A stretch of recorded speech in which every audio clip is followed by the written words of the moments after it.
Halo semua, saya ucapkan selamat datang dan mari mendengarkan penjelasan berikut ini terlebih dahulu. Beritanya ini kawan-kawannya dari CBN. Ini bahasa Inggris ya. Ini bahasa Inggris ya. Ini supernatural move of God in Gaza ya. Ini kawan-kawan kita lihat ya. Kita coba translate aja ya. Langsung translate ke bahasa Indonesia supaya tidak bingung ya. Saya langsung aja translate ke bahasa Indonesia. Ya, ini bahasa Indonesianya kawan-kawan. Ini ya beritanya baru dimuat tanggal 20 bulan 11 2023. Ya, ini gerakan supranatural Tuhan di Gaza saat ratusan orang dilaporkan bertemu Yesus dalam mimpi. Ya, ini ya lebih dari 200 muslim di Gaza dilaporkan meminta untuk mengikuti Yesus setelah bertemu ya dengannya dalam mimpi. Ya, ini Profesor Kristen dan Presiden ya Recent Jesus ya Michael Licona mengatakan dia menerima laporan dari pelayanan Kristen bahwa bawah tanah ya, pelayanan Kristen bawah tanah di Palestina yang merinci pertobatan yang ajaib. Ya ini kawan-kawan tulisan dia dalam bahasa Inggris dan nanti kita akan lihat translate-nya di bawah ya. Ini Tuhan sedang bekerja di tengah perang. Dia membagikan baru-baru ini di postingan Facebook. Selama 2 hari terakhir kami telah melayani ratusan ayah yang kehilangan sebagian besar atau bahkan seluruh anak-anak mereka dalam perang. Saat kami memindahkan orang-orang ini ke tempat yang aman, kami memberi mereka makan, mencuci pakaian mereka, dan mulai membersihkan rumah mereka.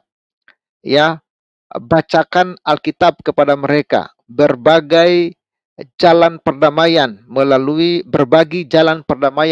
Yesus. Kemudian mujizat besar terjadi. Tadi malam Yesus menampakkan diri kepada lebih dari 200 orang dalam mimpi mereka. Mereka datang kembali kepada kami untuk belajar lebih banyak firman Tuhan dan sekarang menanyakan bagaimana cara mengikuti Yesus. Ya, Likona mengutip dari pelayanan Kristen. Likon adalah seorang profesor di Houston Christian University dan telah menulis beberapa buku termasuk The Case for the Resurrection of Jesus dan Paul Metz Muhammad.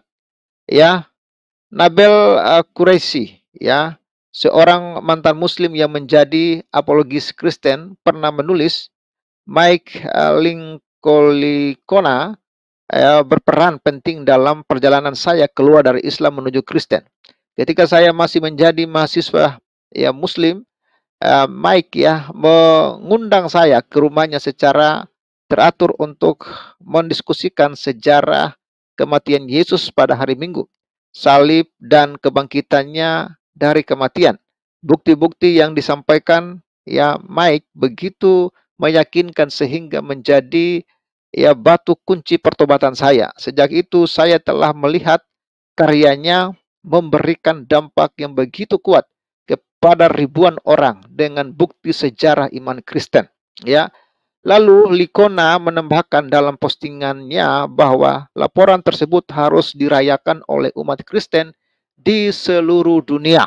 Ya, saya memihak Israel dalam perang ini bukan karena alasan teologis tetapi karena Hamas dan mereka yang mendukung benar-benar jahat. Kawan-kawan, lagi-lagi ya. Jadi banyak orang yang mendukung Israel dalam penyerangan ini bukan karena alasan teologis tapi ini logika. Ya, ini alasan yang benar-benar uh, sesuatu yang memang pantas ya. Hamas ini adalah organisasi yang betul-betul jahat. Namun saya tahu bahwa tidak semua warga Palestina mendukung Hamas. Bahkan mereka akan dihukum berat, bahkan jika mereka dicurigai tidak mendukung Hamas. Jadi memang masyarakat Palestina ini atau masyarakat Gaza ini memang tersandra kawan-kawannya. Jadi kalau mereka ketahuan tidak mendukung Hamas, itu mereka akan mendapatkan hukuman. Hamas, mari kita berdoa agar perang ini segera berakhir dan Israel bisa membasmi Hamas sehingga warga Palestina bisa terbebas dari Hamas, ungkapnya. Sementara itu, penulis buku terlaris New York Times dan ahli strategi komunikasi Joel Rosenberg ya menyerukan kepada Israel untuk mengevakuasi umat Kristen dari Gaza dengan mengatakan bahwa mereka menghadapi ancaman genosida dari Hamas jika mereka tidak melindungi ya selama kekacauan evakuasi. Jadi kawan-kawan, sebenarnya kematian masyarakat sipil yang terjadi ini adalah penyebabnya Hamas. Yang harus bertanggung jawab Hamas, tapi ya perhatikan, yang disalahkan adalah Israel. Jadi itu dia teman-teman dan Bapak Ibu, sebagaimana sudah kita dengarkan bersama ya satu penjelasan ataupun satu uraian dari Mas Pavel, dan karenanya bagaimana menurut Bapak Ibu semua, dan kalau informasi itu benar kawan-kawan yang tadi sudah kita lihat bersama-sama ya, sebagaimana tadi juga sudah ditampilkan ya, kalau itu benar adanya, dan memang kalau kita perhatikan dalam penjelasannya dalam pernyataan Alkitab bahwa masing-masing orang, masing-masing pihak pada akhirnya akan punya perjalanan, akan punya pengalaman spiritual, tetapi satu hal yang pasti sebagaimana sudah dinyatakan oleh Alkitab bahwa ya siapapun yang pada akhirnya berpindah keyakinan ataupun sebelumnya bukan beragama Kristen atau tidak mengenal Tuhan Yesus, tetapi kalau Tuhan yang sudah menghendaki, ya segala sesuatunya bisa menjadi mungkin karena Alkitab berkata bukan kamu yang memilih aku tetapi akulah yang memilih kamu. Nah apalagi Bapak Ibu semua mengenai hal beragama, mengenai hal berkeyakinan ini kan masing-masing kembali ya kepada si bersangkutan ataupun kembali kepada individu sendiri-sendiri ya. Jadi Bapak Ibu semua, itu dia sebagaimana sudah kita dengarkan bersama, dan itu beberapa informasi ya teman-teman saya sengaja tampilkan kepada kita semua. Ini beberapa informasi dan beragam sekali ya situasi ataupun apa namanya ya, terkait dengan pandangan publik ataupun kemudian pandangan dari beberapa pihak ya terkait dengan apa yang sedang berlangsung antara Israel versus Hamas, dan diantaranya sebagaimana tadi juga sudah kita simak bersama satu respon ya ataupun satu ulasan dari Mas Pavel. Dan oleh karena itu Bapak Ibu semua, silakan ya Bapak Ibu ataupun kawan-kawan juga memberikan tanggapannya di kolom komentar yang sudah tersedia. Jadi pada kesempatan ini saya mau membagikan beberapa informasi kepada kita semua ya terkait dengan apa yang sedang berlangsung di sana dan juga hal-hal yang kemudian menyertainya Bapak Ibu ya.